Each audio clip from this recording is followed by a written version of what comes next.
እኔ የምለው ሞዴል አዶናይን ምን አድርግ ነው የምትሉት? ቆይ ምን ያድርጋችሁ?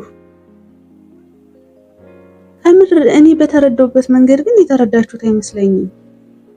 ከመጀመሪያው ሲመጣ እኮ አዶናይ አገራችን ላይ ያለውን ችግር በግልጽነት አሳይቶ መፈታት አለበት የሚል ሐሳብ ነው እንጂ ይዞ የመጣው ይህ ነገር ትክክል ነው አድርጉት እኮ እያለ አይደለም። ከመጀመሪያው ጀምሮ ይሄ ሌላ ስድብ ምናምን ተሳደቡት አለ አይደለም። መጀመሪያ ላይ ይሄ ይዞ የመጣው ግን ከመሳደባችሁ በፊት ለምን የእናንተን ጓዳ አትፈትሹ? እሱ ሚዲያ ላይ ወጥቶ ስለተናገረ የኛ ጓዳ የኛ ገመና ጓዳ ላይ ስለቀረ እንደዛ ነው እንጂ እስኪ ጌታችን ኢየሱስ ክርስቶስ እንኳን ይህች ሴት መወገር አለባት ብለው ይዘዋት ሲሄዱ ከእናንተ መሃል ንጹህ የሆነው ሰው ይውገራት ነው ያለ። እውነት እናንተ ንጹህ ናችሁ ነው? እውነት ከሱ በላይ በቃ ሰዎችን ሲሳደብ ሲያንቋሽሽ መጥፎ ነገር ሲሰራ የሚውል ሰው የለም? ምን ነው ከሱ ላይ ሲሆን በረታችሁ? አዶናይ ከመጀመሪያውም ሲመጣ በየዋህነት ሀገራችን ላይ ይሄ ችግር አለ፣ ስለዚህ ይህን ችግር ደግሞ እኔ ወደ ሚዲያ ብሰደብም ሌላ ነገር ብባልም ወደ ሚዲያ ላውጣውና ወጣቱ መፍትሄ ማግኘት አለበት። እኔ የተረዳውበት መንገድ ያ ነው እንጂ እንደናንተ እሱ የሆነ ፖድካስት ላይ አይቼው ነበርና እኔ ንጹህ ነኝ እኔ ብፁዕ ነኝ የሚል ነገር አለ እና እንደኛ ከራሴም ጨምሮ ምክንያቱም ብዙዎቻችን ኃጢአተኞች ነን። እኛም ንጹህ ሰው አይደለንም። ሁላችንም የራሳችን የሆነ ድክመት አለ።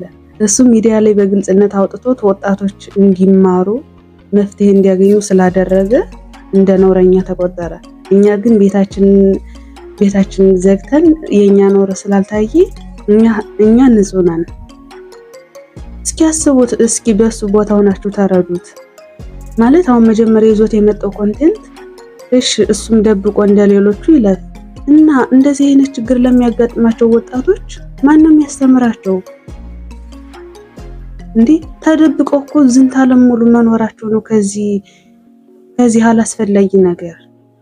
ስለዚህ ወደ ሚዲያ ግን በግልጽነት ማውራት ሲጀመር መፍትሄ ሲገኝለት ከታች የሚመጡት ወጣቶች ሁሉ ይድናሉ። ምክንያቱም በግልጽነት ተወርቷል፣ መፍትሄ ይመጣል ለዛ ነገር ደግሞ። ነገር ግን ሁሌም ይሄን ነገር ሸፋፍነን የምንሄድ ከሆነ ምንድነው የሚሆነው? ችግሩ እንዳለበት እኮ ሁላችሁም ታውቃላችሁ። ምንድነው ግን ችግሩ? እሱ ሚዲያ ላይ ወጥቶ ስለተናገረ ሌላው ደግሞ ቤቱን ዘግቶ ያን ነገር እያደረገ ጊዜውን እንትን ስለሚል ነው።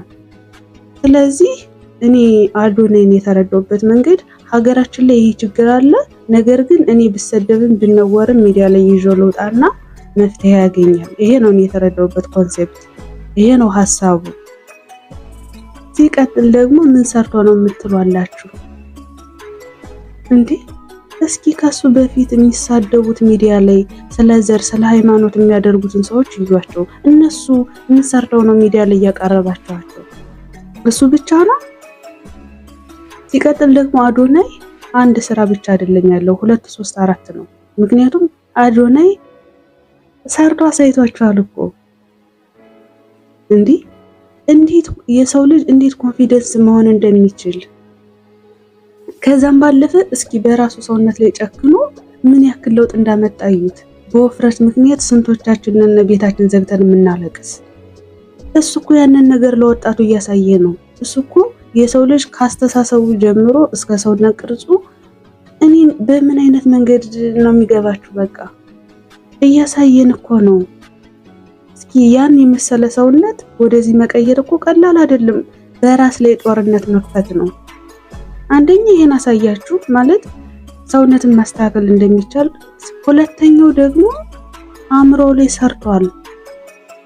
እንዴት ኮንፊደንስ መሆን እንደሚችል እያሳያችሁ እኮ ነው እንጂ እሱ መጥፎ ነገር አድርጉ ወይም ደግሞ ኃጢአት የሆነ ነገር ስሩ እያለ እኮ አይደለም። ግን መቀየር ይቻላል የሚለውን ኮንሴፕት ነው ለማሳየት የሞከረው እንጂ ይሄ ነገር ትክክል ነው በዚህ መንገድ ሂዱ እያለ አይደለም። ሲቀጥል ደግሞ አዶናይ ሞዴልም ነው፣ አክተርም ነው፣ ኮንተንት ፈጣሪም ነው። ስለዚህ አሁን አዶናይ እየተቀየረ ነው ያለ በሁሉም ነገር። በሃይማኖት ደረጃ ብትሉ፣ ሰዎችን በማገዝ ብትሉ ያለበት ሁኔታ ከድሮ አመጣጡ በጣም እየተቀየረ ነው ያለ። ደግሞ ሲጀመር ልጁ ማለት ነው ነገሮችን አክሴፕት የሚያደርግ ልጅ ነው። ከምሬ ነው ምልስ ነው የሚል። ይሄ ሰግጥ ማለት እኮ አላማችን ላይ ሰዎች ምን ይለኛል ሳንል መስራት አለብን። ኮንፊደንስ ሆነን በደንብ መስራት አለብን ነው እንጂ እውቀት ሳይኖራችሁ አላማ ሳይኖራችሁ ዝም ብላችሁ ኑሩ እኮ እያልኩ አይደለም ብሎ 2-3 ተናግሯል። ደግሞ ቲክቶክ ላይ ብቻ ራቁታችሁን ጨፍሩ እያልኩ አይደለም ብሏል። እሱ ያለው እናንተ ውስጣችሁ ያለውን ነገር ላይ ሰዎች ምን ይሉኛል ሳትሉ ስሩ፣ ለውጥ ታገኛላችሁ ነው እንጂ እያለ ያለው የሱ መልእክት እኔ እንደተረዳሁት የራሴን ሐሳብ ነው አሁን የምገልጸው። ሃይማኖትን የሚነካ ነገር፣ ሀገርን የሚነካ ነገር፣ ህግን የሚጻረር ነገር አይደለም እሱ እያለ ያለው። ለማንኛውም ግን እሱን ራሱ ይሄ ካስቀየማችሁ ትቻለሁ አታውሩ ራሱ አለ።